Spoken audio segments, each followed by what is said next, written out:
Okay, let's call this meeting to order. It is 4:30.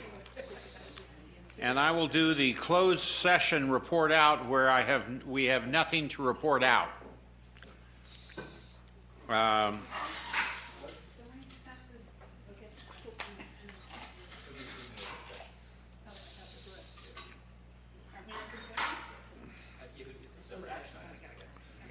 All right, let's begin with the Pledge of Allegiance.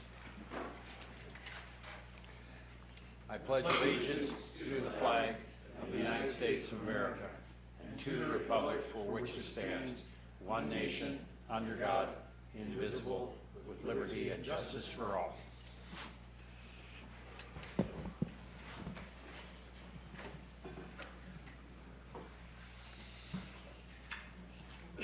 All right, let's have a roll call. Director Diamond. Here. Director Hetherington. Here. Director Odette. Here. Director Rolfe. Here. Director Stevens. Here.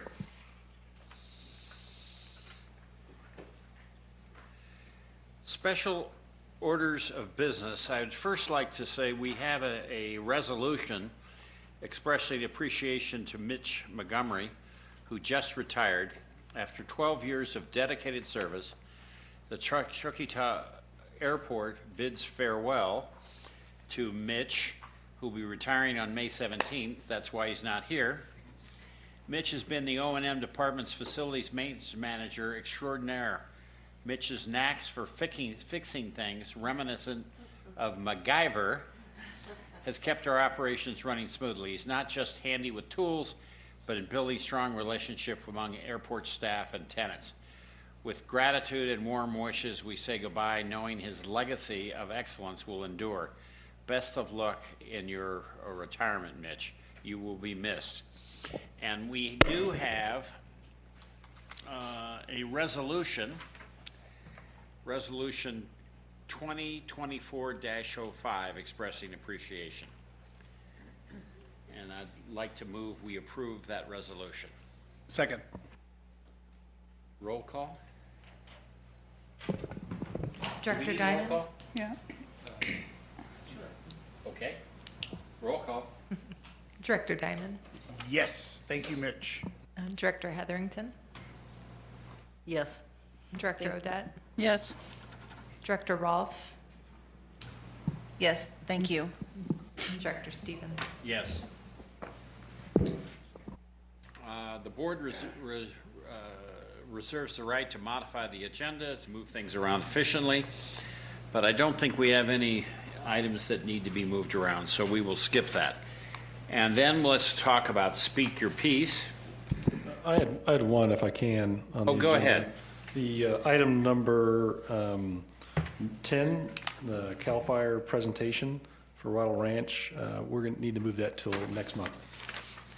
Okay. One less thing. Thank you.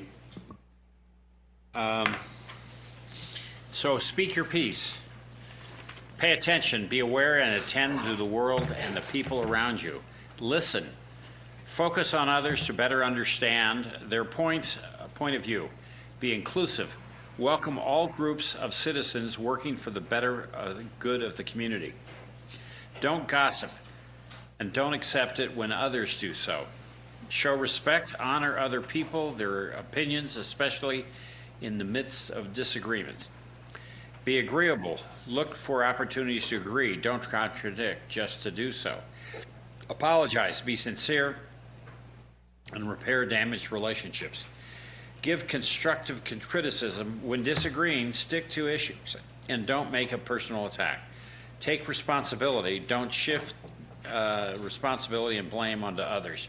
Share disagreements publicly.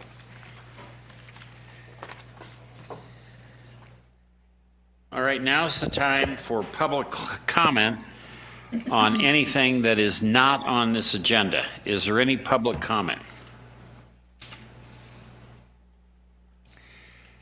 Then no public comment. Let's move on to the consent agenda.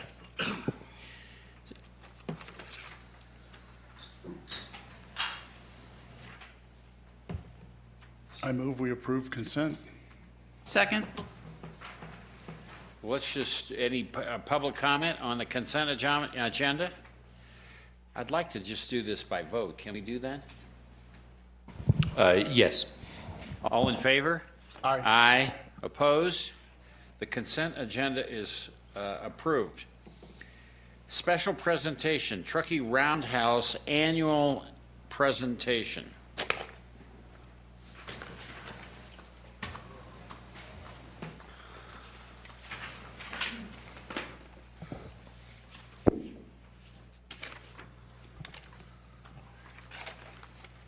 Hi, I'm Karen Stanley, the Executive Director of the Truckee Roundhouse. Thank you for the opportunity to come and speak to you today. It's been a while.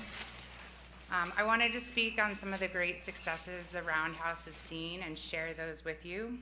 We are extremely grateful for the airport's early support and for your investment in a creative space for our community to come together to build, explore, and connect. Your initial investment gave us the springboard to open the space and led to future support from other community organizations. The programs I'm going to speak about today are not happening in all regional makerspaces, but they're happening in our community, thanks to the support of the airport and our community partners who have made it all possible. Since our opening in December of 2016, we have matured as an organization and refined how we want to show up for our community. This year, we refined our vision statement to reflect this. Our vision is to empower people to explore their creative potential and build a more connected, inspired world. What does this mean, you might ask? It means we have designed our programs to be achievable, affordable, and accessible for our mountain community. We seek funding from community partners so access to our space is available to all. As a board and an organization, we believe our community is stronger when we all have access to the tools, teachers, and mentors to make our creative dreams a reality. Besides keeping our memberships and class rates purposefully low, we also offer a scholarship program so folks with financial need can access our space. We also offer Kids Camp scholarship programs to help working families. This year, 20% of all kids attending will be on scholarship. What I love about our makerspace is that folks from all walks of life come together at the Roundhouse. We have members who walk next door to see our community house for food assistance, and we have members from Marta's Camp. They work side by side and share their skills and talents, encourage each other, and build authentic relationships. It's a powerful thing to witness. I often say people bring their best selves to the makerspace because they are so generous with their time and their expertise. And it's not just about art projects. When we share our creativity with one another, we can see new solutions to seemingly unsolvable problems. The Truckee Roundhouse helps us all build our creative muscles. And as we face community issues like mental health and wildfire, the more connected and emotionally resilient we are, the more we will be able to face those challenges creatively together. I heard some of you like numbers, so I wanted to share some of the numbers of the Makerspace. We currently have 339 members who have used the space nearly 2,000 times just this year through April.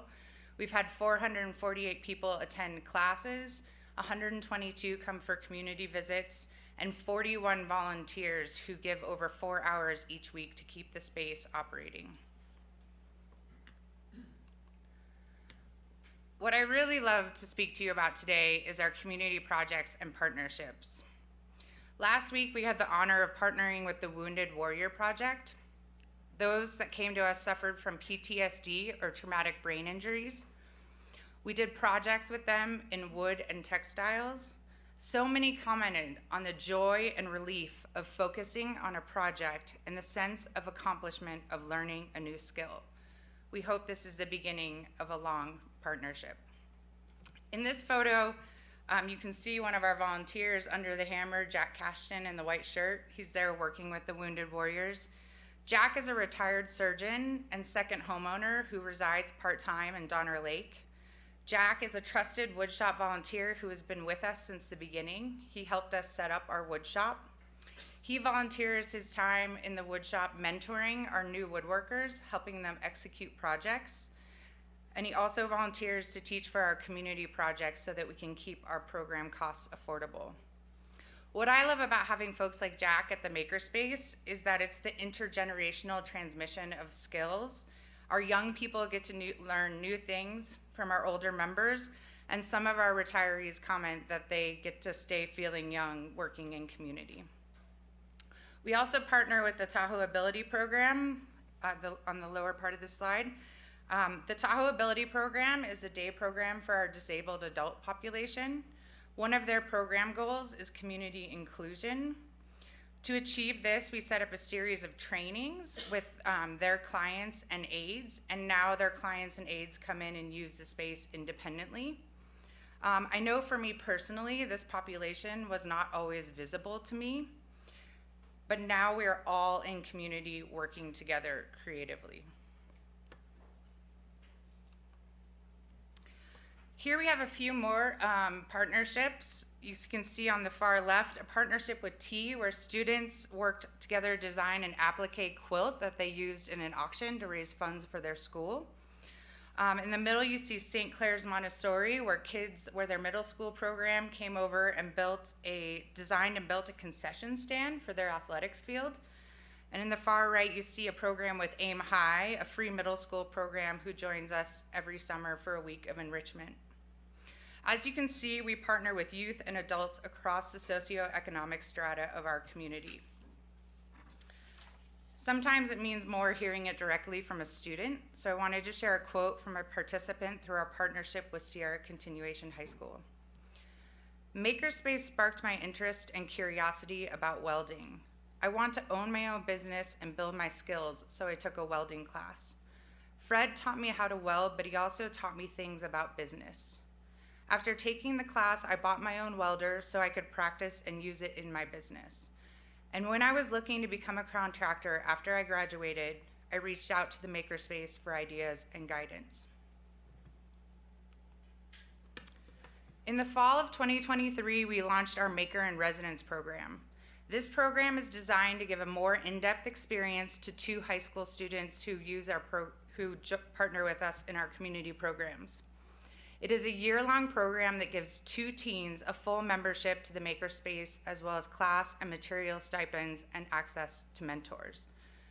This is Ivan, who partners with us through Truckee River School. Truckee River School is a court-appointed program for those affected by the juvenile justice system.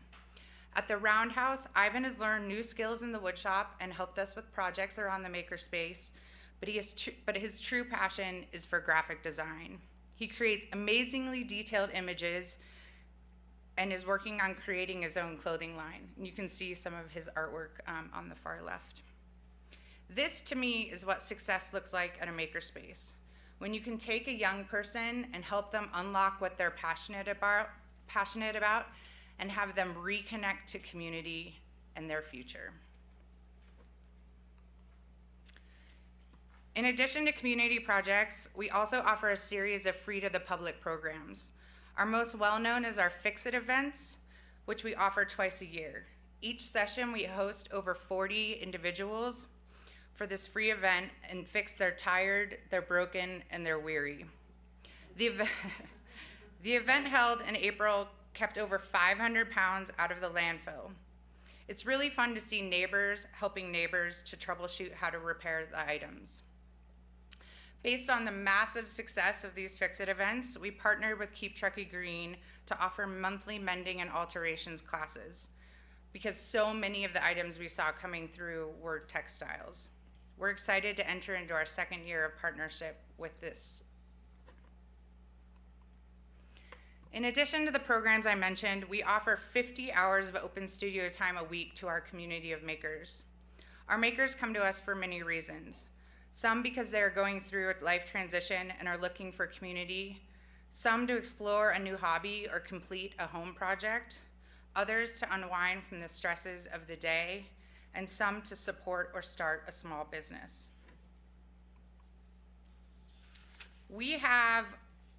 I I would be remiss not to mention that this is all possible because of our amazing team of volunteers. As I mentioned earlier, we have 41 regular volunteers who staff the space, host orientations, and keep our tools running. We also have a very passionate and involved working board. And we have an additional 141 volunteers who come to shop cleanups and help with events. Together, they give over 7,620 community hours a year. I wanted to leave you with this quote. There is a difference in a place that people use and a place where they feel they belong. Getting that culture right is important. Creating an open, supportive culture for exploration, risk-taking, creativity, and personal development. A good makerspace can be transformative for its community. This is how I feel about the Truckee Roundhouse. Our founding board members came to the airport with a dream, and together with your support, it has become a reality beyond any of our imagination. And we're artists and inventors, so we have really big imagination. But I wanted to share these stories with you today so that you could personally experience the impact that the airport is making in our community in the terms of education, improved mental health, and vocational exposure. We never take for granted the investment and chance you took on us and the investment you've made over the years. And one last shameless plug for our Maker Show happening at the airport on Sunday, June 9th from 11 to 5. We hope you will join us. Thank you.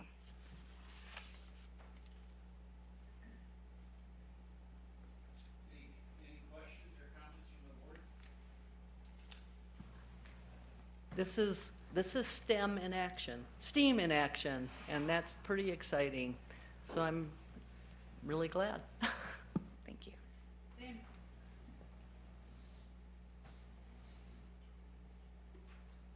Great. Thank you. Any public comment? Thank you very much for your presentation. And let's move on to the 2024 Air Show and Family Festival preview.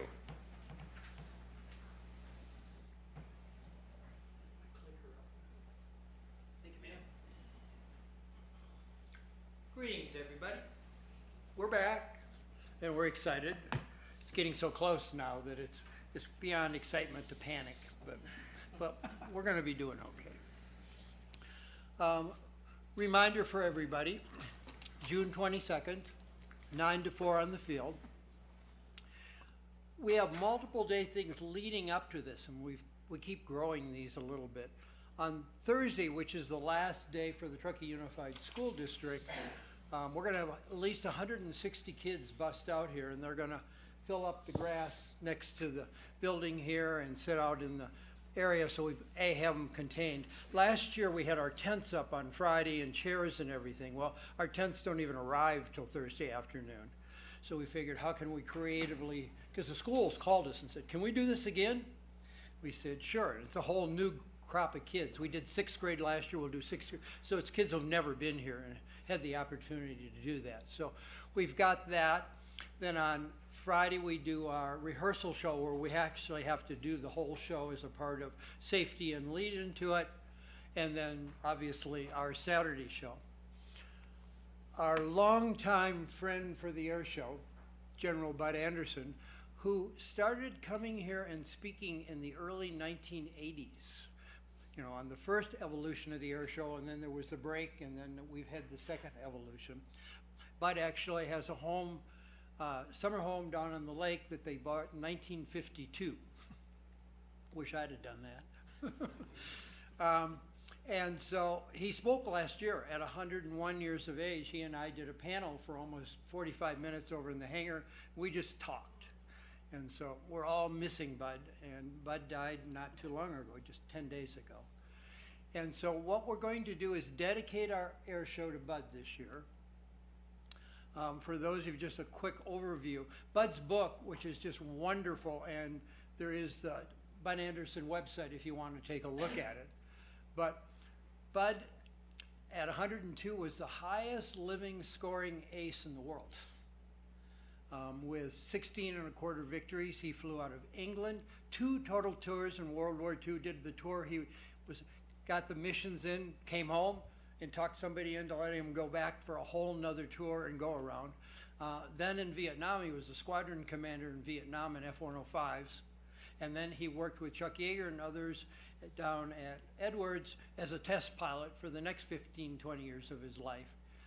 And was flying P-51s into his early 70s at air shows and things like that. So we're really excited to have him. This is my Bud Anderson on my shirt that I got at Oshkosh 2 years ago. And in his book, at the beginning, in the preface, General Chuck Yeager, who broke the sound barrier, if you're familiar with aviation, just said, best fighter or pilot in the world I've ever seen. So we're really excited about being able to do this. 2 years ago, at that time, General Charles Brown, who was the head of the Chief of Staff of the Air Force, he's actually head of Joint Chiefs now, came out to California and they honorarily gave him a star. So he got his star as a general, which we thought was just an exciting and wonderful thing to take place. Some of his family may be able to come up depending on their schedule. They'll be doing a huge celebration of life for him, which will be one of the largest things the Air Force has probably ever done in celebrating an individual. But it will take a couple months for all those pieces to come together for that particular event. Grocery Outlet has been very generous again, and they're helping support us with our STEM Expo. We've added a new tent this year because we have too many things this summer to do. So we've added an extra section onto the STEM. And then we've got a number of things down the flight line that are all very STEM related types of activities. And with Mary, STEM or STEAM, we get it from both sides depending on the arts piece of it. So we got 2 tents this year. California Aeronautical University, who also sponsors Vicki Benzing, who will be flying for us this year, are bringing up an airplane and all kinds of things on display, pop-up tents, stuff that we're going to do. We've added something this year I'm back up for a second. We've added the leapfrogs, which I want to talk about. This is pretty an exciting opportunity for Harrison Truckee. The Family Festival is expanding some of their activities again.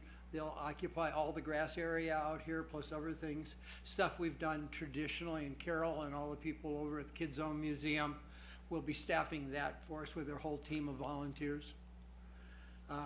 One of the things we try and do during the day is the performers, when they're not flying, is come out to the crowd, come over to the STEM Expo, get a chance to come to the Kids Zone and really spend time with kids. Our goal is motivation. Any of you who have become pilots, you know that you used to peek over the fence when you were a kid and look at airplanes in the sky and say, can I ever do that someday in life? I was one of those kids. The U.S. Navy Leapfrogs is their demonstration parachute team. They are going to be here for our show. They'll jump on Thursday, Friday, and Saturday. They've partnered with the high rollers at Reno with the C-130. So we'll have a C-130 as our jump plane for them to jump. And we'll have a chance on Saturday for it to be static, actually, between the jumps. They'll jump on Saturday as our opening. They'll actually come out of the airplane right at 10 a.m., take off early, get to altitude, do all that good stuff. And they'll jump again in the afternoon for us. So we'll have 2 jumps that day. And we're negotiating with the school district right now. They may jump into the high school football field on Friday for lunch. And we're working out the final details of that at the moment. But it's getting better coming together. There's a lot of pieces to do something like that. Vicki Benzing, who's been here before, and a steerman, she raced this last year at Reno, in the last races at Reno. If they would have raced again on Saturday, she'd have won her class. She was that far ahead when they were required to end it because of the accident that took place last year. And Vicki's also going to be here on Wednesday night in this room along with Anna Cervenko, because we're going to come and do a little panel on the pilot safety evening that takes place here on Wednesday in the building. So Vicki and Anna and I will do that here in the building. Anna's coming back. She's been here historically. If you're not familiar, Anna's from the Ukraine, runs a flight school in Canada, speaks 8 languages fluently, and a few other things in life. And a really fun pilot to all. It's just the opposite of some of the other things. Some things are tumble beat, go fast as you can, and Anna has classical music when she dances in the sky. We're going to bring back the commemorative airports again. Remember, we do a World War II reenactment. So this beautiful B-25 will come around the field and we'll tell the history of it, and you'll explain what it is, kind of a quasi-flight STEM history lesson. But the second time they come around, the war will start, and all of a sudden they'll get jumped by this Japanese Zero, and we've got music and sound effects for that. It's just kind of a fun thing. I think the crowds and the families really like it a lot. We enjoy it. Good group of guys down there. Bob Freeman has a new airplane, which is one of the most hardcore aerobatic airplanes you'll ever see. Bob's coming back with his new airplane to compete for us and show us what that is all about. We're bringing the mini jet in this year to fly for us. The Air Force has just committed out of Beale to have a flyby with 2 T-38s, which will come through at the noon hour for us. This is our schedule. The leapfrogs in the morning. We have 2 gentlemen from actually over in Half Moon Bay who own P-51 Mustangs. They flew them up 2 years ago just to have Bud sign their airplanes. And so his signature is across the front of the airplanes. They're going to come with Vicki and do what's called the missing man formation, where you have a 3-ship with a space honoring someone who has passed. That will be, so Vicki will fly, and then we'll do the missing man following Vicki's presentation during it. Anna will fly, Tom. Sword Truckee's got this great demo showing how gliders work, and for those of us who fly gliders, so if the rope breaks and how the heck you get the thing down in the ground safely and all that stuff, it's actually pretty amazing to watch. As a new young trainee pilot, it took me a while to get confident that I could do it, but made it eventually. Commemorative with Bob. And then what happens is after lunch, so about 12:45, they'll launch the C-130 with the leapfrogs again. They'll jump in at 1, and then you'll see the schedule in the afternoon, except for the missing man. We'll only do it once for missing man, which is appropriate for how you do this for a program. The VIP tent, we're already online. We're selling stuff. If you haven't looked at the website, we just updated it again. We have a really nice page honoring Bud Anderson, lots of information, lots of great pictures of Bud. We've added that to the website yesterday. We'll be in the Sierra Sun this weekend, and 101.5 is starting promoting our air show this weekend also on the air. And we're still looking for vendors, but John told me the other day he has about 50 vendors already committed and others looking. Last year we ran out of space. So that's it. Any questions for us? Anyone? Thank you all. Thank you all for your support, particularly. Thank you much. Any comments from the board? I don't think it's a surprise to anyone, but there will be a break in the air show next year due to construction on the ramp and next to the ramp. I thought that was a hiss. But I just wanted the public to know that we'll be skipping the air show next year because we're redoing the ramp and perhaps a hangar at the end of the space at the same time. So thank you very much. Thank you all very much. Take care. Good luck.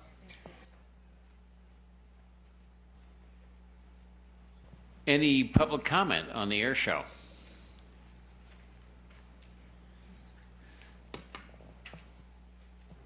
All right.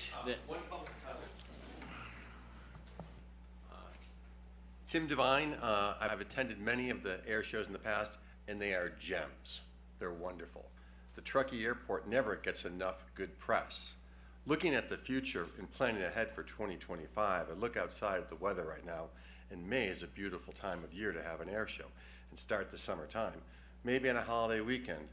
It's not too early to think about maybe at 2025 having an air show because it brings the community together, and the Truckee Airport is awesome. And an air show just brings that community and highlights that wonderful airport that it is. Thank you. Thank you. Any other public comment? All right, let's move on to action items. Annual audit presentation and hopefully acceptance. Ms. Wu? Good afternoon. After a lengthy period of working hard on the audit, we are done. We have Mike from James Marta to present to us tonight. He's on the Zoom up there. I will hand it off to Mike, and then we can answer questions at the end, if that works for everybody. All right. Let's see. That's why it is. All right. Hello, everybody. Come on. Yep. Yeah, like Kelly said, I'm Mike Manduca from James Marta and Company, your friendly auditor.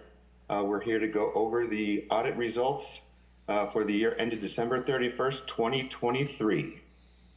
So first, I'll go. There we go. So first, I'll go through the letter with those charged with governance. That's you guys, the board. We'll go through some financial information and the audit report itself. We'll discuss the report on internal control and compliance.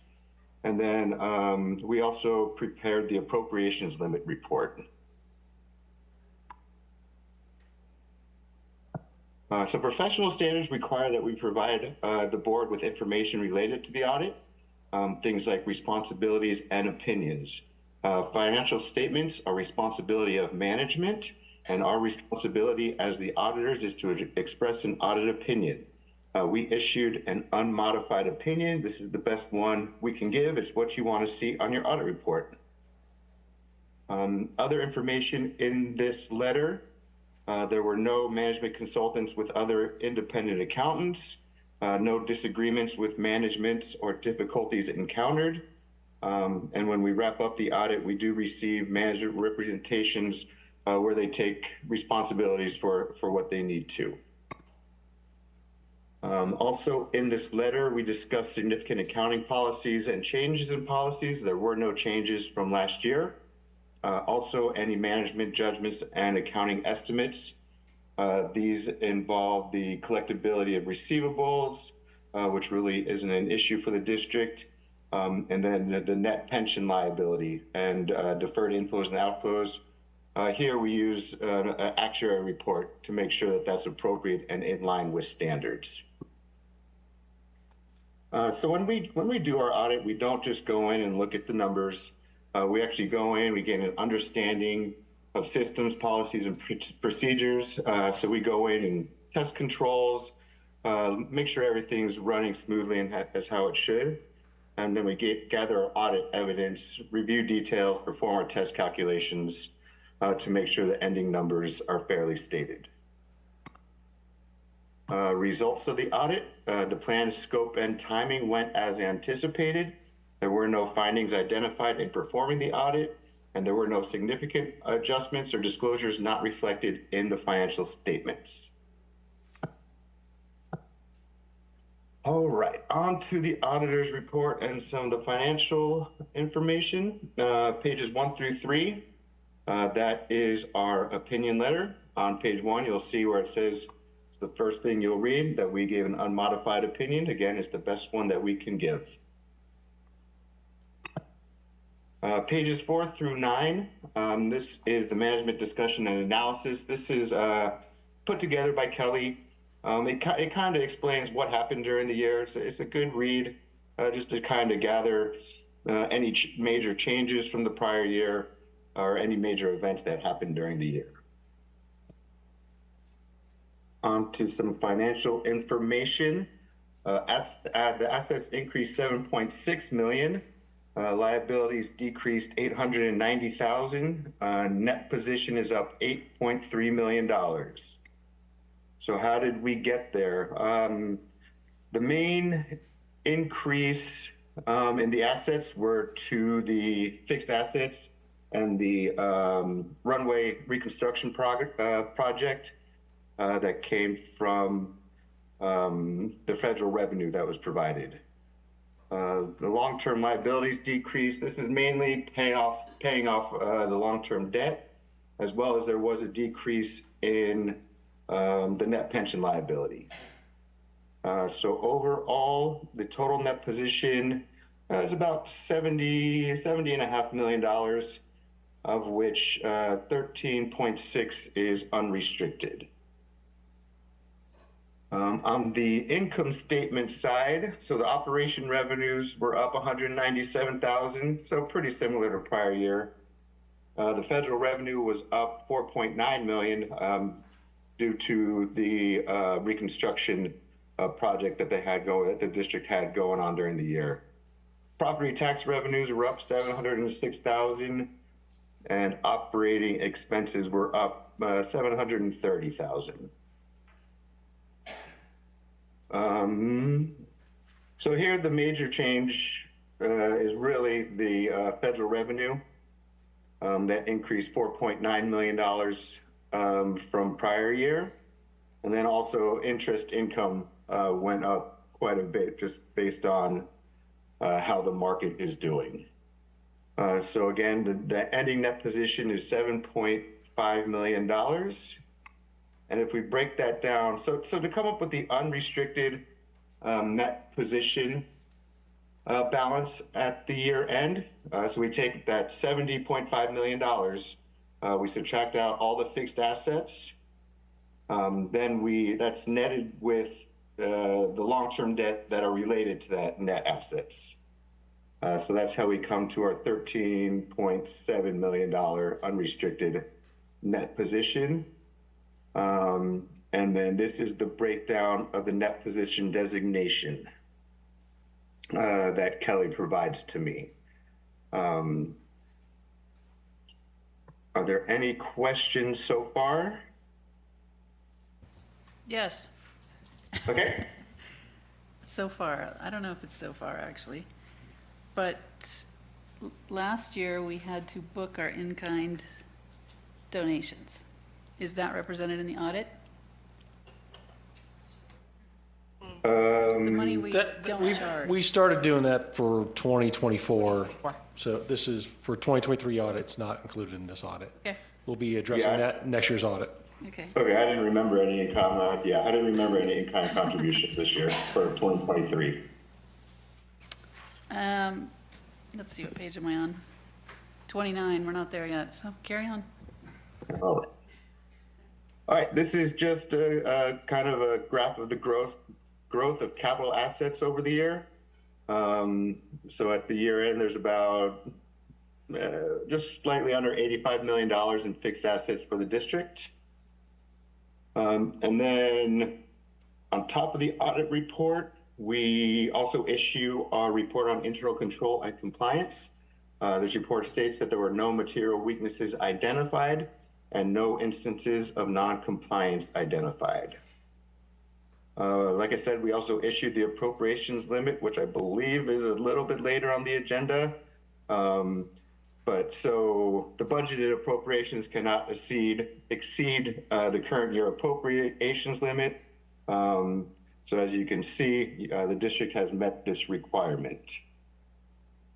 So overall, the district net position increased 8.3 million to an ending net position of 7.5 million. That's about 56.8 net in invested in capital assets and 13.7 unrestricted. And I would like to thank Kelly and her staff for all their help making this another successful audit. It's always a pleasure working with them, and they do make it easy on us. So I appreciate that, Kelly. Thank you. So I have a question on page 40. Auditee qualified as a low-risk auditee. The answer is no. Why is that? So there are certain qualifications for a single audit to be a high risk or low risk district. And basically the main one is you have to have a single audit 2 years in a row. Because of the fluctuating in funds, the federal funds that the district gets, there was no single audit last year. And there was one this year, makes it a high risk district. It really doesn't mean a lot for the district because there's only one federal program.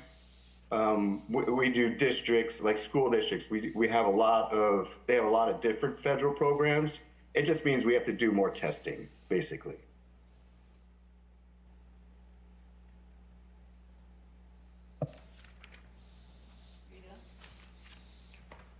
For the moment, proceed. Okay, I got a couple questions. Page 29 of the audit, item number 12, says, among other things, in the middle of the paragraph, it says, as long as Tahoe Donner Recreation and Park District operates the property for recreational purposes and in compliance with the associated conservation easement, annual rent will be waived by the district. That is not accurate because it is not as long as they meet those. There is a lease term on that, correct? There's also a lease term on that, in addition to those items. That's correct. Yep. And when does that lease expire? And shouldn't that be in here? It could be in there. I defer to the auditor. I don't recall what year. It has about another 10 or 12 years on it, I believe. Okay. Well, maybe we can adjust that one also. Yeah, we'll note that, and we could add that additional information on there as disclosure. when Yeah, I'll make a note of that. And when I read this Friday, I emailed you guys about the title page having me as the president. Right. Well, now it says I'm the vice president. So whatever change was made is still not accurate, if this is the latest and greatest online. It's for last year. Was I? Oh, I was. Yes, You were you president. Okay. Never mind. I thought that was the address to us, but okay. Then we've got page 29. Oh, I asked that one. Oh, page 17 of the presentation you just gave. Why are we not appreciating the land value? Land it's just one of the ones that do not get appreciated. Why? I mean, if we sold it, we'd make more than that flat number. Yeah, and we can definitely look into that. I can sit down with Kelly and figure out if it's worth more. It might maybe need to get an appraisal. It's just kept normally at historic cost. So I'll have to do some thinking on that one and figure out what we need to do to see if we would appreciate it. But typically they're kept at historical cost. I personally don't think that's accurate. I mean, you guys, I don't know how we address that, but it's going up in value like everything else. in real Right. estate. Yeah, I understand. I can look into that some more and see if that can be adjusted maybe for this year. Okay. This might be a Kelly question, but page 11, it says in 2023, we had other non-operating income of $110,000, and we have zero on that line in 22. So what is that? I believe that was that gain on the sale of assets, Kelly? The 110 this year, I believe, is in relation to the monies we got from the insurance company when the hangars got yes. squashed. And there wasn't any of that last year. Wasn't that an insurance claim? It was like $350K? No, we received 100,000 from the insurance claim. Weren't we told it was like 350 for something? 3 million is coming this year to help do the fixes, Okay. but All right. but last year was 100. Okay, I think that's it for now. The rest are budget specific. Thank you.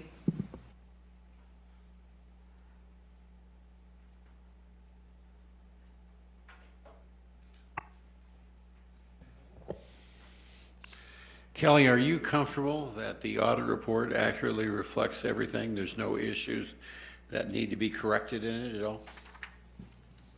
It's perfectly accurate. Super thankful to Mike and his team for all their hard work, and especially to my team for all their hard work. Perfectly accurate. Yep. Well, hold on. fairly stated, as us auditors will put it.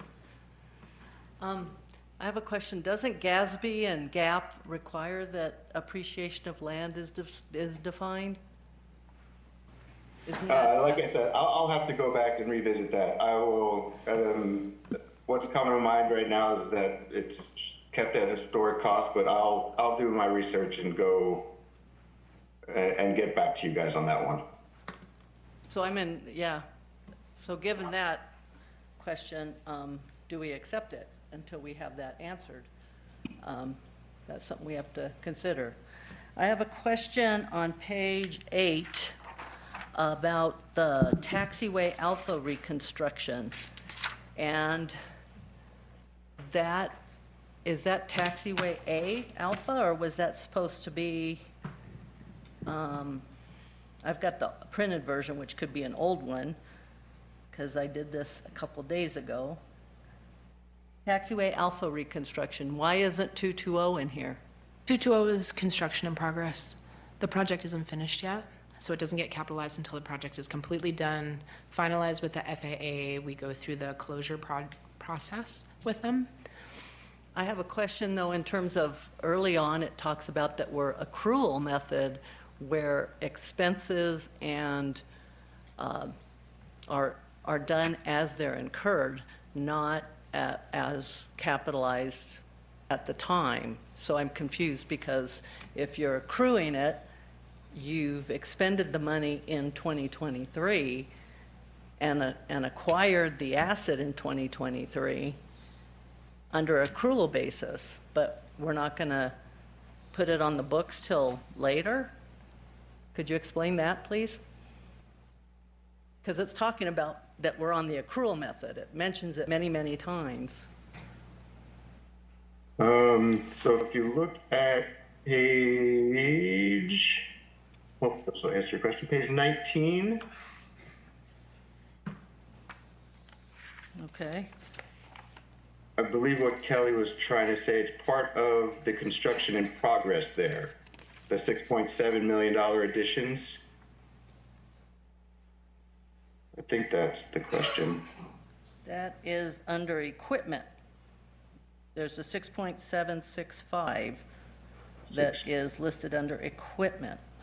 6.765. Or that's 22, okay, so I'm looking here. It's higher up. It's the 7.519 construction in it? progress. 23, that was December of 2023, the 6.765. So what number am I looking at? Where this? Under the line that says construction in progress, Okay, oh, right here, 7.5 million. that houses everything that's not finished yet. So that's 220. Yep. Okay, so, so under, back onto page 8, where we have summary of additions to capital assets, because it's not finished on 220, because they still had to stripe it and do a coating, then that isn't show up till 24?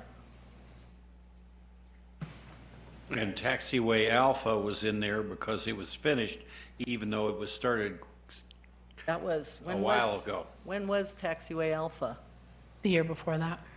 That was 22?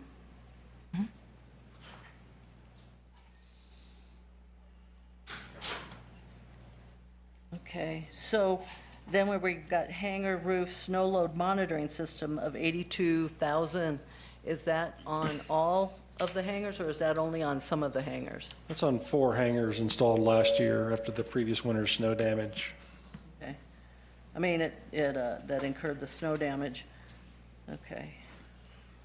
And that was done in 24. I thought that was done in 24. We're in 2024 this year. It was installed in 2023 before the winter, this past Okay. winter. Okay. Okay. Then, okay. Yes? Sorry, I just quickly Googled the land question. It says land is typically recorded on the balance sheet at historical cost, even if its market value increases. This is because land is considered a long-term asset that doesn't depreciate over time. That's in GASB? And in Gap? I believe that's what I'm reading, yes. Out of Gatsby, not Google. Right, it gave me yes. Okay. So, note payable, page 10, that note payable non-current portion, that 5.553 million is, that's on the hangars, the 10 hangars, NNP, Correct. okay? We still owe that much. But it was when those are all paid for, we will have paid 10 point something million for those. 549 a year for times 20 years. It was 10 point something million. Pensions is captured on page 12 somewhere, as well as in the back. Where is it, pensions on page 12? Because is that operating income? No. Where are pensions accounted for, other than in the back? Pension liability. Yeah, so the pension liability goes up and down based on the CalPERS actuary that comes out yearly. Correct. And then any adjustments to the liability inflows and outflows runs through the salary expense or employee benefits. I think those adjustments are in the employee benefits expenses. So what it's saying here is, that's a change and increase. So in 2022, our increase in pension liability was 1.445 million, and then in 2023, it was a decrease of 268,000. Correct. Why is that? Yep. It's just the actuary, and basically, it's mainly driven on investment income of the CalPERS plan, and depending on how the market doing, there's either a big gap between what's funded and what's not funded, or if the investments in income's better, that gap is smaller, and that gap between the unfunded and the funded gets apportioned to everybody who's a part of the plan. So really, it's just based on how the plan is doing at the time. Okay, well, since we're in pensions, let's skip to the back where you have it. And I know that we gave an extra 500,000 one year. That was in 2021 or 2022? And 2023. And every year we've given that. Wow, and it still doesn't change. That seems odd. That's another reason it decreased this year. And well, let me. So when you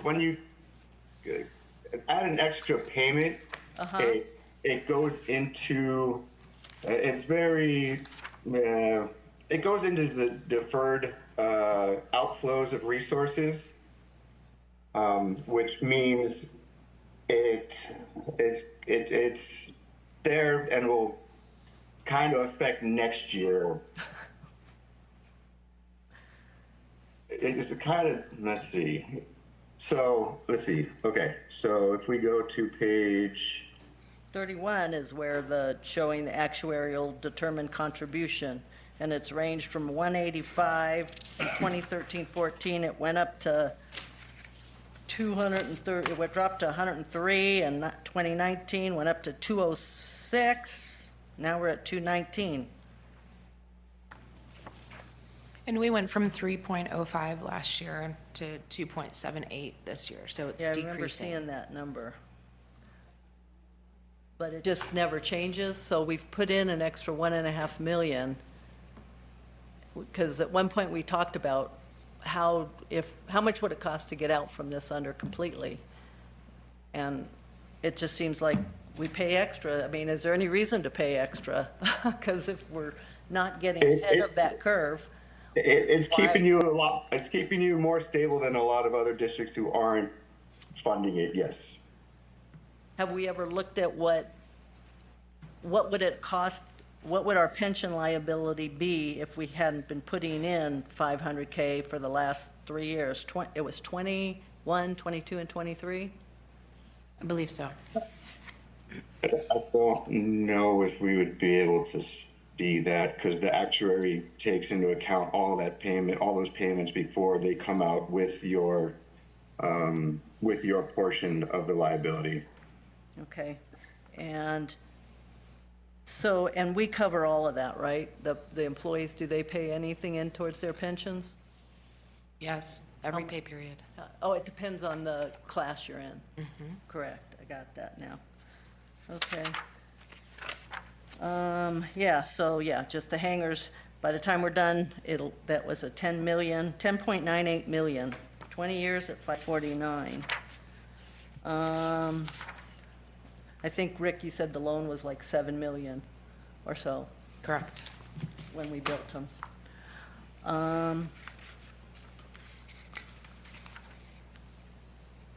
Fiduciary obligation, who costs to be paid? That's done. Okay, I guess, oh, yeah. Then there was a letter in here that was addressed to a Board of Education. Yep, we Did that fixed get- that. Okay. And you fixed that. Okay, I think, thank you. Thank you.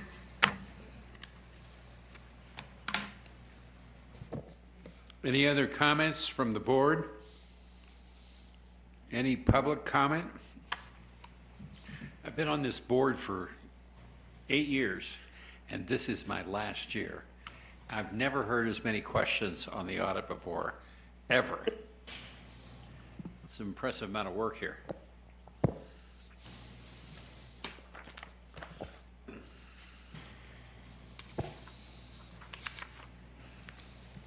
So I will entertain a motion to accept the audit and draft financial statements for the calendar year ending 12/31/23 as prepared. Can I just ask the board, are we okay with that land assessment finding that we don't? I mean, it meets the standard accounting. I don't love it, but, I mean, it's clearly not accurate. If we sold it all, we'd have way more than $10 million. Right, that's what I wondered too, but. We could certainly follow up and send the GASB statement around that afterwards, just to. I do think if you guys get an appraisal of the land, we can adjust it, I believe. I can double check that, but I think that's how it would have to work. But are we selling land? I don't think it's worth doing unless we're really contemplating selling land. I wouldn't waste the appraisal, that's my opinion. It changes what our financial situation looks like, and if we ever wanted to bond something, it changes that. And I'm sure the insurance would like to know, because I know it's raw land, but it still has value. I guess I would ask that you find out how much that type of an appraisal would cost. And I could see some value in that. But are we okay accepting this as it is and then looking at that for 24? Yes. Yep. Yes. How about a motion, somebody? I move to accept the audit and draft financial statements for the calendar year ending December 31, 2023, as prepared and presented by the auditors, and recommend issuance of the final report. Do I have a second? Any discussion? Any public comment? All in favor? Aye. Opposed?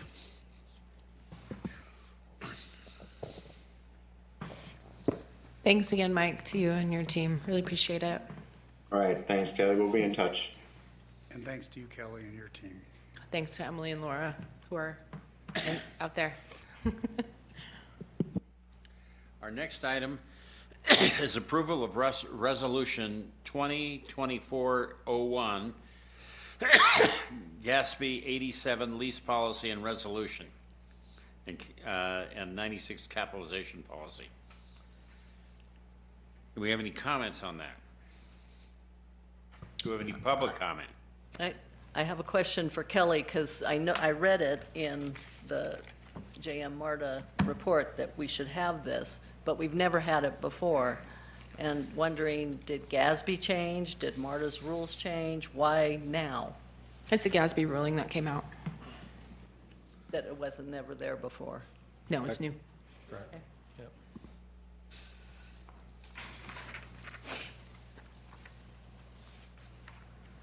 Can I have a motion to approve this resolution? You have to do it a certain way. Pardon me? I make a motion to approve policy instruction number 322, GASB 87 lease capitalization policy, to establish a district lease capitalization policy and to waive the reading. Second. Any comment? Any public comment? All in favor? Aye. Opposed? Okay, the next item is resolution number 2024-06. Establish appropriation limits for calendar year 2024.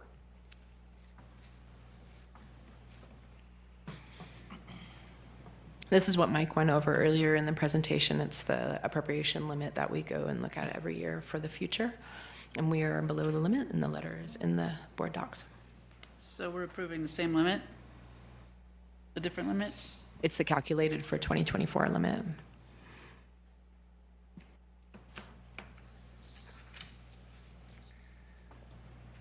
Well, I'll move that we approve resolution 2024-06. And what is the appropriate word? And waive the reading? And waive the reading, yes. That's my motion. Do I have a second? Second. Any discussion? Any public comment? All in favor? Aye. Aye. Opposed? Okay. Item 15, approval of general manager's merit increase. I move that we approve a merit increase of 3.39% for our general manager effective May 1, 2024. What? Is it May 1 or June 1? She says May 1 or June 1. May is fine. May. It should be May, that's the anniversary month, right? Well, all right. Okay. How about a second? I'll second. Any discussion? Any public comment? All in favor? Aye. Opposed? That passes. Discussion items and board ad hoc committee reports.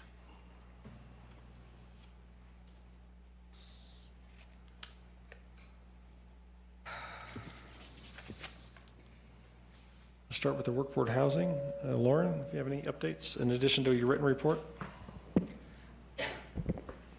Last week, we met with Shauna Doherty and did a strategic plan check-in.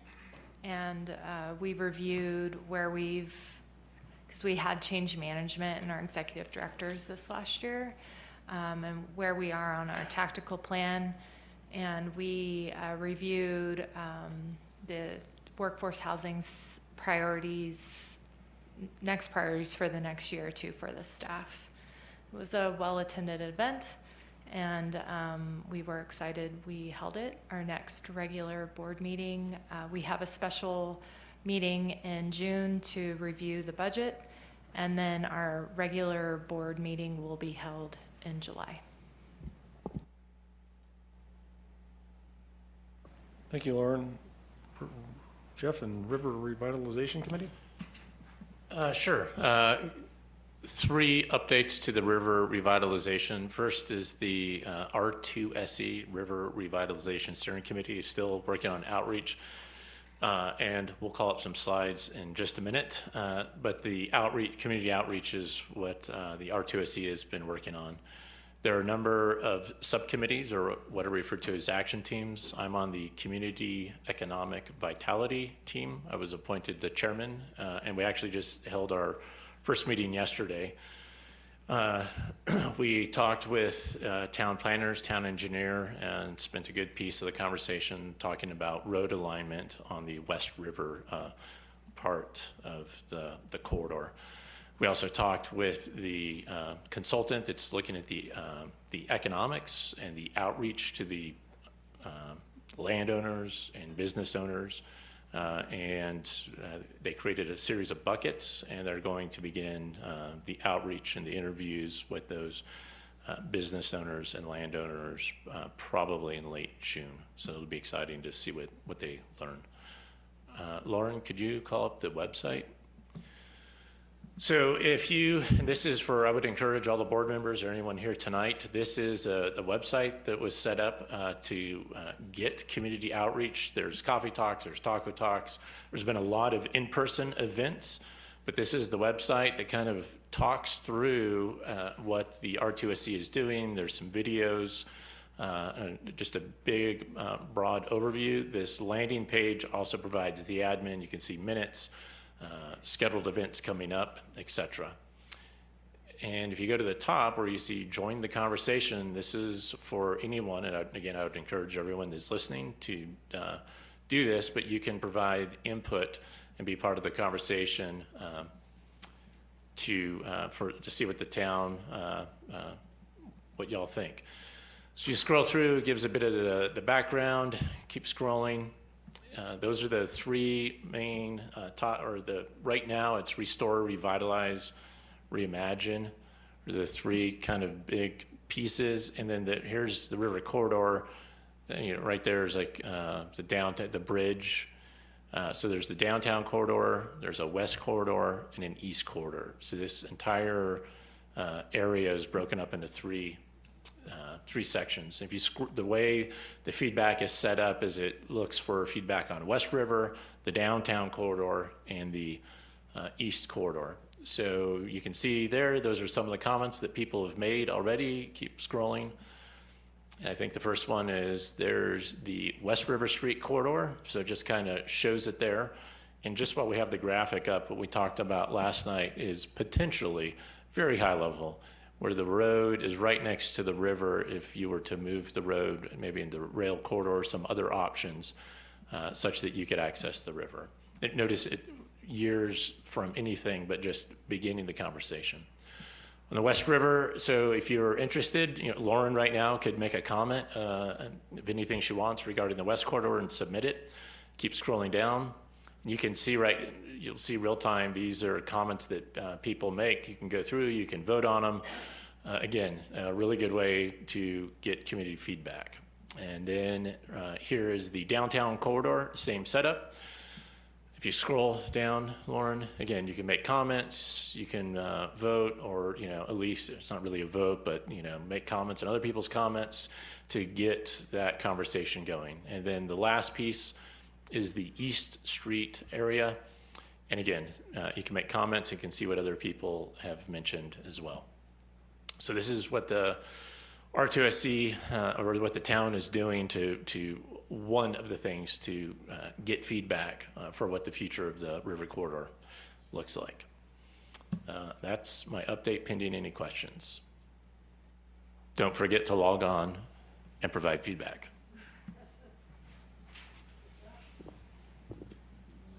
Thank you, Jeff. I don't have any additional updates on Climate Transformation Alliance for this month. The ACT meeting for next month, we have in our staff report of to be determined. I think based on the current hangar inspection program that we most likely will focus our ACT meeting again on the hangar revitalization and inspection program to continue to address questions or concerns or policy implementation as a rather robust effort we're going through this summer to inspect all of our hangars and to upgrade our hangars and to maintain a consistent standard of hangar status, I would say, for what's stored in hangars and how it's stored. And that's all I have for this.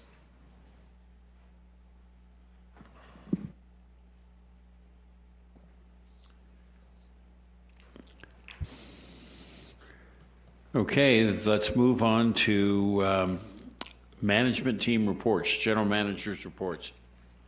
Yeah, I'll jump to highlights here. If we get down to the second page, next one down a little further on community benefit policy 311. I'm sorry, you go back up right there. We'll start right there. Item number 2 to get ahead of you there. Down in the text. So we are awarding a contract the board has approved to do winter hangar damage from 22-23, the second largest winter we've seen in this area on record.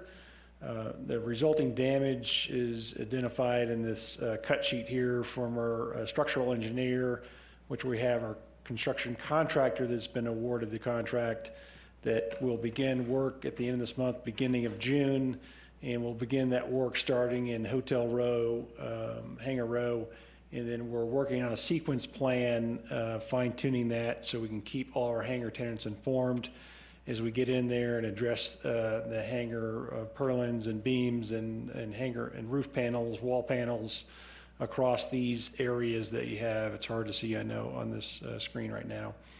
But that was going to be a fairly robust, significant impact across all of our hangar rows. As often, it's not just the individual hangar, one hangar that is damaged, but it extends to the ones on either side of it. So this is probably going to be an unprecedented level of work in the hangar rows and on the hangars to maintain them and address these repairs. And we will do our due diligence to notify the hangar tenants to give them as much lead time as possible to be able to move their aircraft and key items they have in their hangars so we can get these contract crews in there to do the repairs. And this will be phased as much as the contractor has capacity to move as quickly and efficiently and safely as possible. But right now the forecast is they're going to be working on the hangars all summer long in order to address the extensive damage that is that took place. Next item down, I think the focus again is on this summer we're going through our hangar inspection as part of our hangar revitalization program. This both includes upgrades to some hangars and also maintaining and inspecting to a standard, both the airport standard here that's identified in our minimum standards, but also the FAA standard for what's allowable in hangars at airports. Next down a little further, we had a workshop this past month that we talked, a combined workshop, which we talked about policy instruction 311, our community giving policy, and we also talked about our infrastructure long-term planning needs, midterm, long-term planning needs to address infrastructure improvements or long-term maintenance here. I think what I suggest at this point, based on the feedback from the workshop and the minutes for those workshops, are in the board report separately in our meeting minutes and consent, if you want to see those.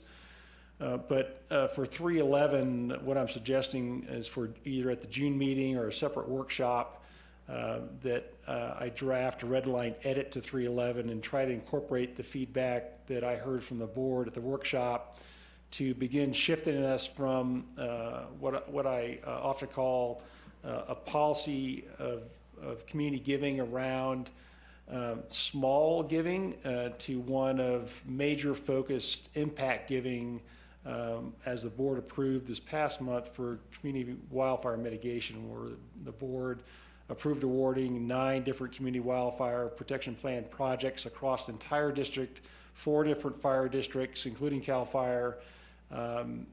Very significant work that benefits the entire community, the airport district, as a way to focus our community giving to have the most impact for the most members in the community for critical wildfire protection.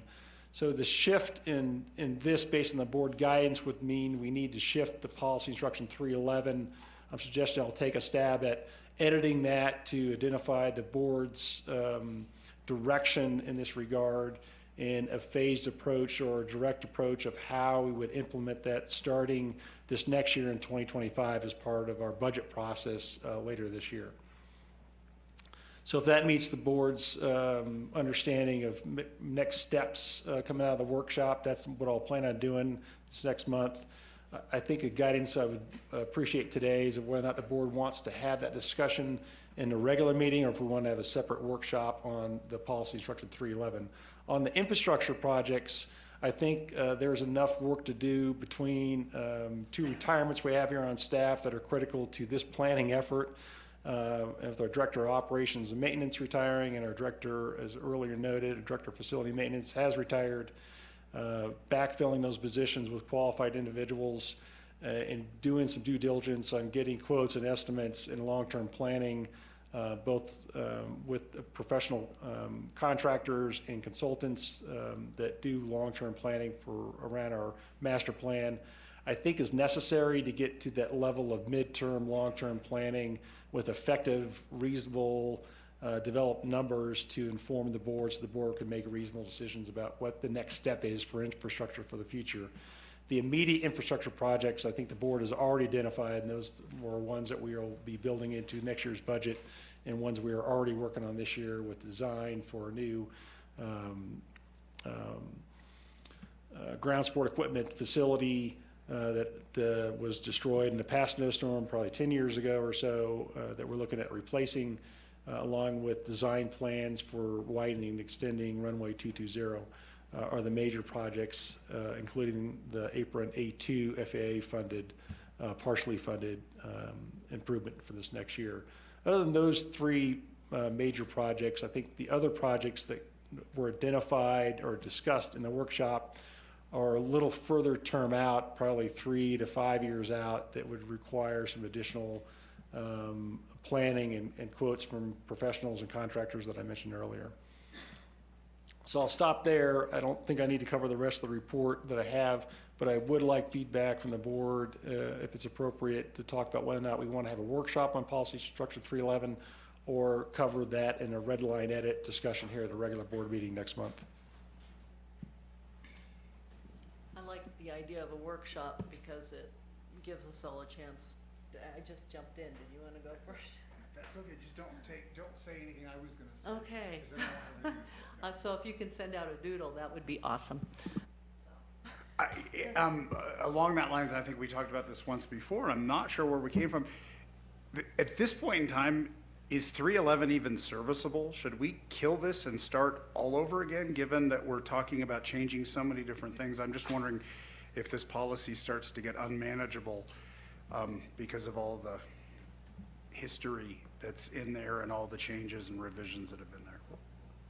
Yeah, I'm happy to take a look at that, whether or not we want to retitle it or keep the same title and number and just have a lot of red lines in it. Either way, it's going to be a significant change to the existing status. Right. Are you then thinking to bring that red line to the workshop and then that's something we can work from? It's this new draft of what 311B. Yeah, that's what I'm suggesting. I think there's enough guidance given out of the workshop that has given me enough material to work with to do a significant draft edit or a new draft for the board to have something to work from.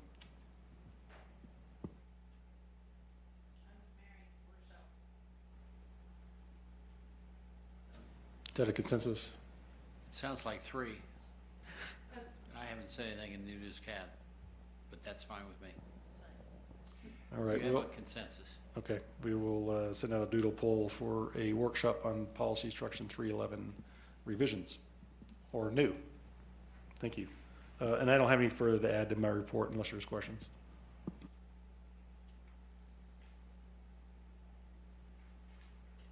For people who might be tuned in but not with the agenda, there is a summary of the accident. And people might be interested in looking at that. And it's got the website connection to find out more about it.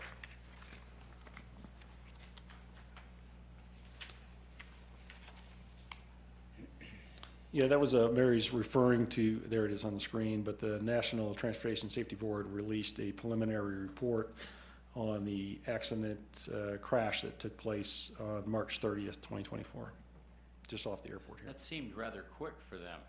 That was a quick turnaround for the NTSB. I think it was a 9-page report or 7-page report, but it does address at a high level, a level of detail that hasn't been reported, I would say. We skipped over number 4. Is there any comment on unleaded aviation fuel issues? Or is this just for information? That's just for information at this point. There's an attached, more lengthy report in there as well. Just update, an industry update. What's interesting about that is the context in the latest Moonshine Inc., they had the article about the leaded cables in Lake Tahoe. And it's just one other lead load that's in every GA aircraft uses leaded fuel. And so that's another contributor to Lake Tahoe, Donner, and the land. And it's just interesting in the context that hit the streets this time. And Moonshine also had an article on the Accident. accidents, 3 fatal accidents, and our responsibility for it. And it was a good article. You should read it if you haven't. And to the extent that it's not our responsibility, it's pilot and command and their choices. And I don't know that that was captured in the extent that it should have been, that there are choices pilots make. Our responsibility is only planes on the ground. Once their wheels leave, it's not our responsibility, it's FAA's responsibility and the pilot and command. If there aren't any other questions on my report, I will turn to our Director of Aviation. A couple highlights on the AVCOM reports. As Rob mentioned with hangars, there's 3 main efforts. There's the snow damage repairs, there's the hangar inspections, and we're also doing hangar revitalization where we're working on 12 hangars with electrical upgrades, LED lights, and epoxy. So there's going to be a lot of moving parts, very, very high impact to our local hangar tenants over the summer. And we are working as fast as we can as the information becomes available from the contractors, who's affected when and what dates construction may begin. I'd like to point out, David Love mentioned the air show. The day after the air show, we're having a garage sale for the Alpha Hotel tenant. So they'll be open to the public and an opportunity for our folks to sell things if they're so interested. In repurpose, correct. Great opportunity for the makerspace to find some repurposed things. Yes. To repurpose again. Yes. In terms of operations, we probably should have added a footnote. The April operations were down 15%, or excuse me, were about 15% above average. That's over 7 years. If you just compare this year to last year, it's not 15%, but if you use a 15-year average, which is what we kind of comment on, it's 15% above over the past 7 years.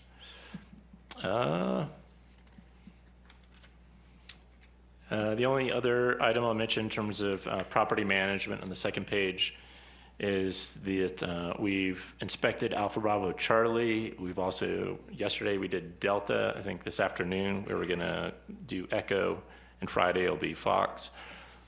When I wrote this report last week, we were gonna send out notifications. We elected to hold such that we could compare all 6 hangar row inspections to make sure we're truly standardized before we begin notifying tenants.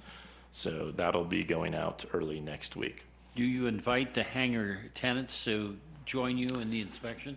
We did not invite them for the actual inspection, but we have offered to meet with them either before or after, and we've done that on a handful of occasions when they've reached out to us.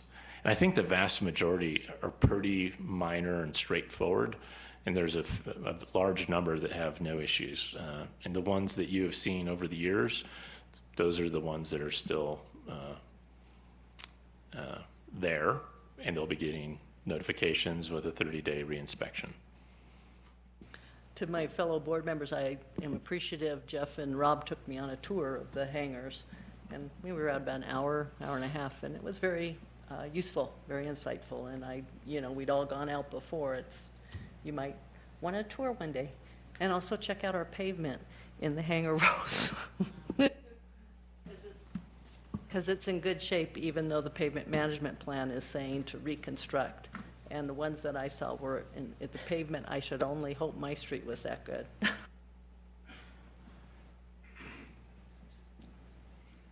I believe the runway utilization report is next. Yep, so this is the winter runway utilization report. A couple things I'd like to bring to your attention, and it was mentioned the last board meeting for runway 0220, that if you look at last winter's operations, we've been using the year 2016-17 as the baseline year. So in 16-17, 10% of our piston aircraft were utilizing runway 02. And this past winter, calm wind conditions, keeping it apples to apples, 38% used runway 02, which is our quietest departure. So that's pretty significant. Also, runway 11 has seen an increase in turboprop traffic, and runway 11 departures are also quiet.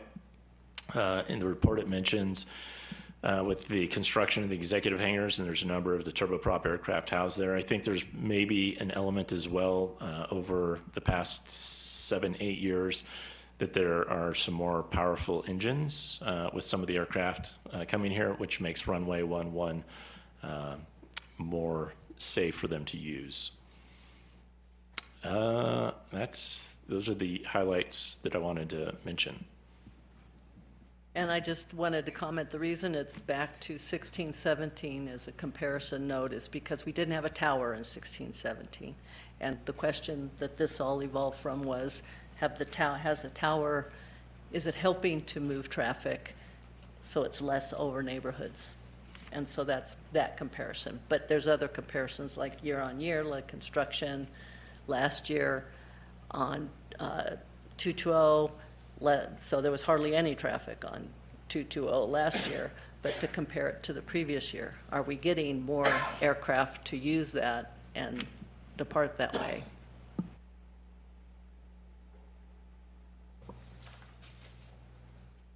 Any other questions? I do. I have 2 questions for you. One is related to that. We had talked as a board before about, particularly before any decision was made in the future, about the runway alternatives study, that we actively encourage pilots to use 220 when that's safe to do so. I'm wondering if we feel like we're doing all that we can in that regard. First part of my question. And second part of my question is, last month we talked about encouraging pilots to remember that Reno was there for flight planning purposes, and I wondered if any progress had been made on what we could do in that regard with our flight planning materials, or where we're at with that. For runway 02, we've been active with communicating that, whether it's the self-serve island, the cards, I think we showed 3-4 months ago. So we've been actively messaging on that. For the Reno flight planning, is that it's on our website that always, if you're coming here, always be prepared to divert. If you get here, it's extra credit, it's a bonus. I've mentioned it at a number of forums, but we have not, created a campaign or anything of that magnitude to say, be prepared to divert.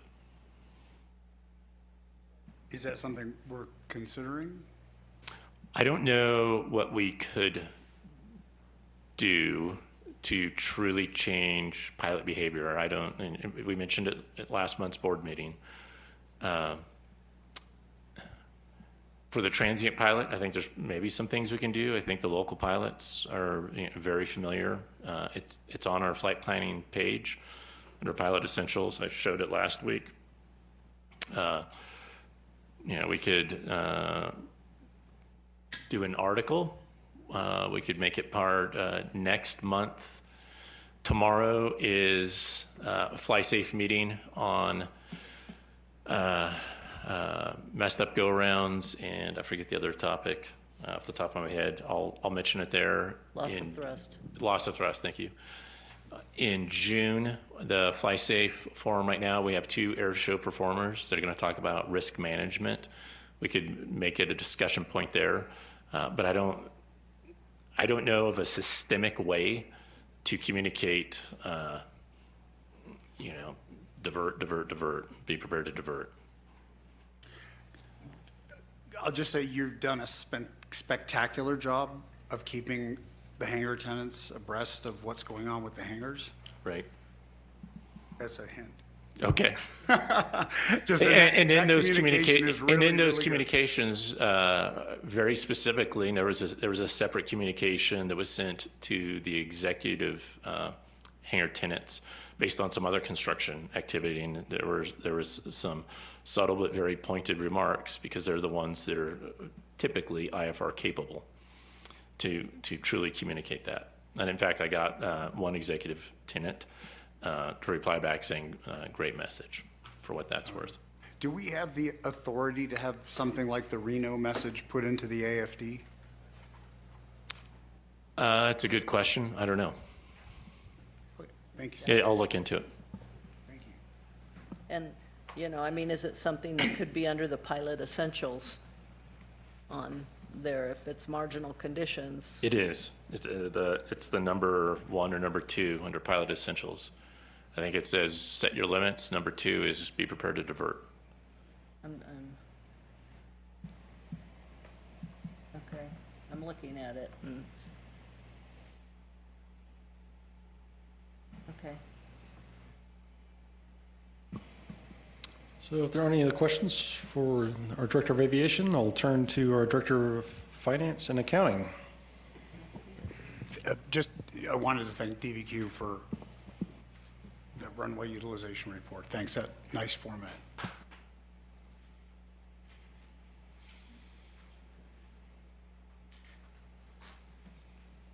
All right, let's talk about this year now. On to April. Just a quick overview. We are at 5.2 million in total revenues. We're 53,000 ahead of budget. 3.8 million total expenses, about 740,000 under budget, leaving us with a net income of close to 600,000, and we're close to 800,000 over budget. Catching up for May, we're 2,000 gallons of fuel sold ahead of where we were in May last year. So looking good. 51% of budget for FBO service revenue through yesterday, and heading into a holiday weekend. That's promising. I'm glad to see the numbers starting to increase. Few fun, exciting facts. Funded our Cal class replacement reserve fund today.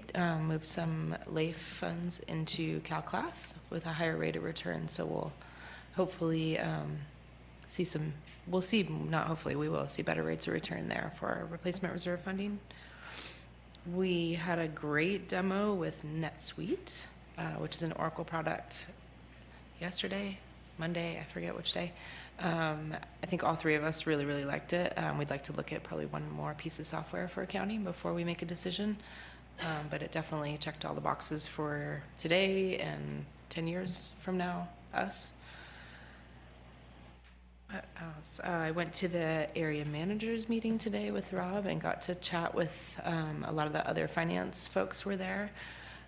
Tons of really great information. Everyone, I think with the exception of Park and Rec and ourselves, are on a June 30th year end, fiscal year end, so with the state. And so everyone was, getting ready to get their budgets adopted and talking about where they were in the process. And it's helpful for me because I get to see what they're all doing ahead of time before we get into our budget process. So it was great to talk with and hear him talk. Was it Martin, I believe was his name? Yeah. From Nevada County, who came and spoke and talked about lots of great property tax information. Wealth of knowledge. It was very great. Speaking of budget, we need to talk about 2025 and think about dates for workshop. I would assume in August, like we normally do, and then a September, October, November for adoption plan, which we've done historically. I don't think we need to decide that right this very moment, but just putting it out there for future thought. And then at the end of the, thanks, Lauren. At the end of the staff report, you can see January, February, March, and April's CPI index. So we're at, can't see that far, 3.7 through April. So we'll come back next month with what May is, and then we can choose to adopt that in July. I think that's everything I know. Any questions on anything for April? I was just curious in terms of, in operations, 1,912 operations in April of '24 versus 2,585 operations in April of 2023. Any thoughts on why? I asked you, and, I mean, whether, didn't seem like April of last year, I was just curious. I mean, that's a 25% drop. Snow, Huh? wasn't it snow? I mean, wasn't April last of '23? year hammered? Yeah, last year was hammered with snow, and it's, April? I think we had, little weather windows that happened last year that we may have seen surges of activity compared to this year, which is a little bit more normal than last year was. I think, wasn't it right toward the end of March when we had that one really big storm? Like That was the in March. 31st, yeah, that rolled into probably the Was in beginning of March. April. Yeah. That's when the crash happened in that storm. On the railroad. Yep. Okay, thanks. Kelly, what was the first thing you said about our revenue is up by how much? 53,000 to budget. Just 53,000.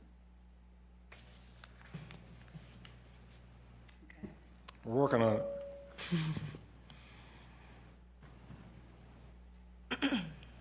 Thank you, Kelly. Next, we have future agenda priorities and meeting management, tab 17. I think the main guidance coming out of this meeting is to schedule a workshop for policy structure 311. And we will also follow up with the GASB rules on land valuations, so we can begin looking at that and seeing how we might want to either get an appraisal for this next year's audit, or if we want to continue in the methodology we have followed in the past. Number 19, staff and board member conference attendance reports. I'm planning on attending a conference for the FAA Western Regional Conference the second week in June for a few days down in Southern California. And then later in early October, the Sustainable Aviation Fuel North America Conference. I plan on attending that. I've also been invited to be on the advisory committee for that conference as an industry expert for sustainable aviation fuel and the general aviation industry, being that we are the only airport, general aviation airport in the country and in North America that offers only sustainable aviation fuel. So I'm happy to join that advisory committee and attend that conference. Do we have any public comment on the finance report and the subsequent ones? Thank you. Okay. Are we at meeting review and direction to staff? We are. Did that. We are. I don't have anything additional unless Kelly or Jeff, you had additional items? Yep. Board member announcements.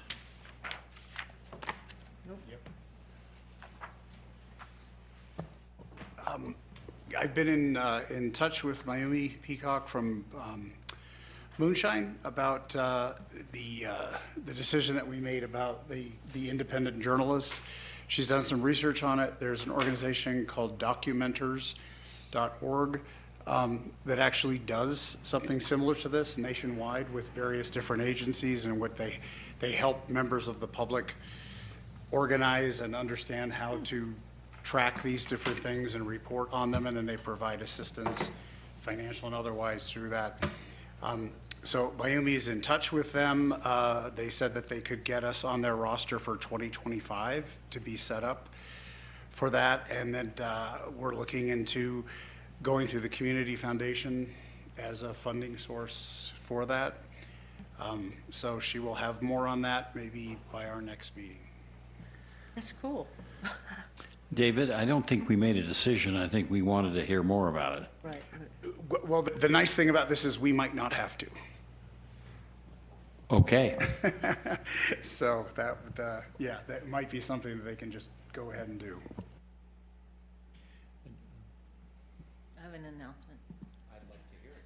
I will not be here in June. Congratulations. Could you Will you be available to do a workshop conceivably? I mean, he's going to be sending out a doodle. I mean, I will But be not- on for part of June. Okay. So I will Yeah. do what I can. Great. But I will not be here for the June meeting unless I Okay. can call in. Can I call in? Yes. Okay. We can work on that. Okay. And we'll definitely try to find a workshop time where all 5 board members can participate, whether that's early July or, yeah.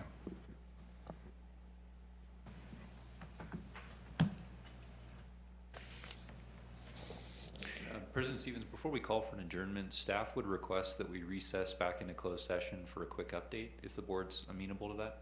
We don't anticipate there being reportable action for the public. Okay. That'd be all right with me. Do we have to come back into this to adjourn?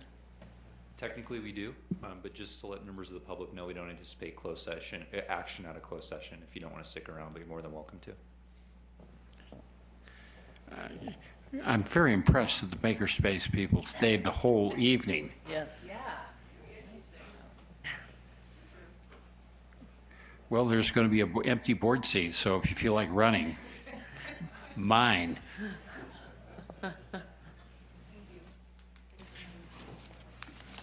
So we're going to go into executive session here. So it's time for everybody else to leave. Are we keeping? Staff, yes.